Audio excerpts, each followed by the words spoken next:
Never Alone, alternatively known as Kisama Inichiwa, is an indie platformer made by Upper One Games. The story follows a young Inupiaq girl, Nuna, on a quest to end the long blizzard that plagues her home. Shortly into her quest, she meets our second protagonist, an Arctic fox cleverly named Fox. What separates Never Alone from many other games is not its design, difficulty, or aesthetics, though all are notable. What makes this game unique is the inspiration for its development. Upper One Games is the first Indigenous-owned game company in the US, and it's their mission to continue passing down their traditional stories through video games. Never Alone is their first endeavor to do so and has been a huge success. Interwoven throughout the gameplay are video snippets explaining Inupiaq culture and giving insights into the traditional characters that we meet. Not only that, but the very nature of Never Alone, from mechanics to story, is clearly influenced by Inupiaq culture and beliefs. In Inupiaq culture, humans are in no way exceptional.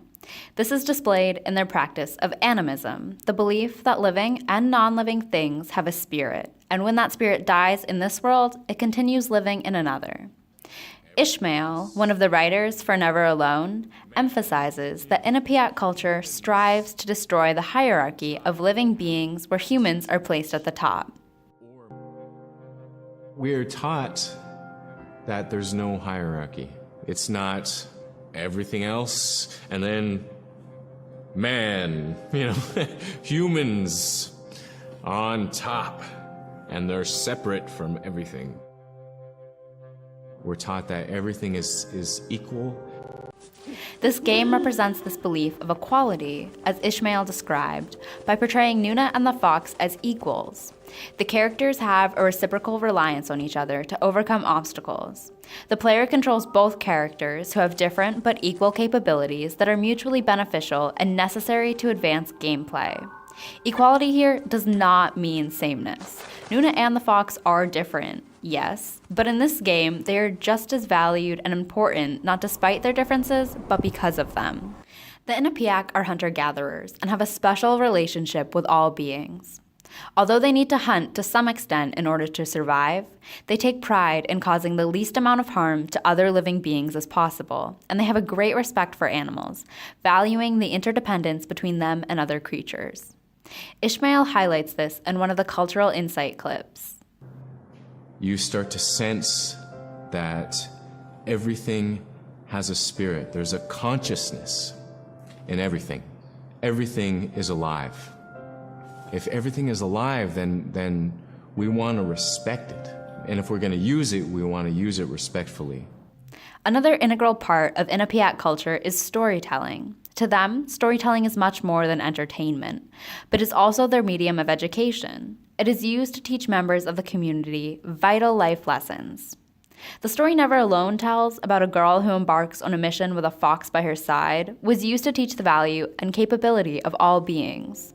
Overall, their recognition of interdependence and spirituality of all beings fostered respect and appreciation for all creatures. Unlike most platformer games with a single protagonist, Never Alone features both Nuna and the fox, and requires that the player controls both. This reflects Inupiaq beliefs, where animals have just as much agency as people.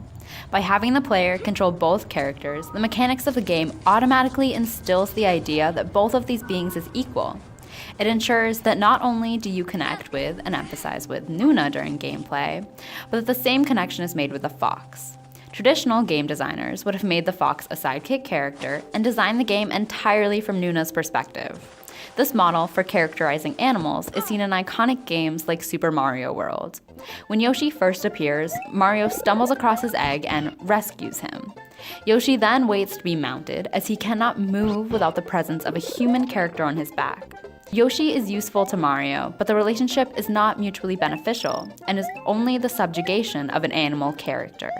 Had this been the design of Never Alone, the idea of equality between the characters and the depth of the fox's character would have never been achieved. Nuna and the fox each have a unique set of abilities that they use to help each other advance in the game. This element of the game is perfectly emphasized by this scene where Nuna and the fox must work in tandem to move forward. First, the player must control the fox, whose small size allows him to shimmy into tight spaces, and who has the ability to guide the spirits to Nuna.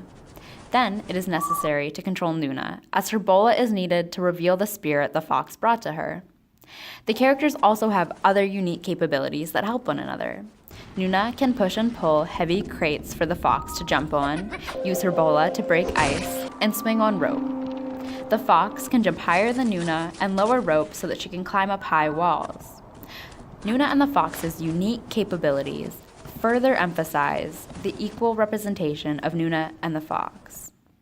Once again, in this game, equality does not mean sameness of character and abilities, but equal weight of one's contribution. The mechanics, lore, and setup of Never Alone all point to the importance of valuing all as equal for their abilities, no matter their form. However, there's a shocking moment in the game where this message seems to be contradicted. One of the most impactful scenes in the game is the death of the fox at the hands of the Terrible Man. Following this tragic event, the fox transforms into a seemingly human-like hybrid creature that floats along above Nuna during gameplay. This transformation, this idea of, oh, that's why the fox was so special, why he had such a personality and was so useful. He was human all along, of course, undermines the entire game's message. It conveys the idea that in order to be seen as equal to a human, animals must rise to the level and capability of a human. Up until this point, the game has been telling us, the player, that the fox and Nuna are different, yes, but that's okay. Our differences give us strengths that can be used in collaboration to help one another. The idea that all beings had spirits and that all spirits were equal was present throughout. However, this transformation scene steps on that message and promotes the idea that sameness is equality. It confuses the purpose and disrupts the continuity of the game. This game may have been titled Never Alone, but it truly stands alone in the video game world as something original. Because this game is so deeply rooted in the indigenous culture of the Inupiaq, it offers a perspective seldom seen in pop culture.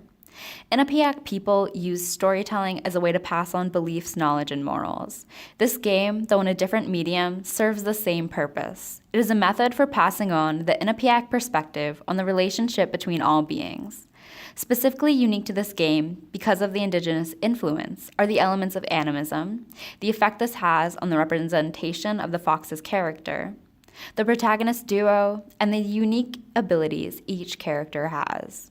These elements reinforce the idea that true equality is not sameness, but a celebration and recognition of differences and all that they can bring to the table.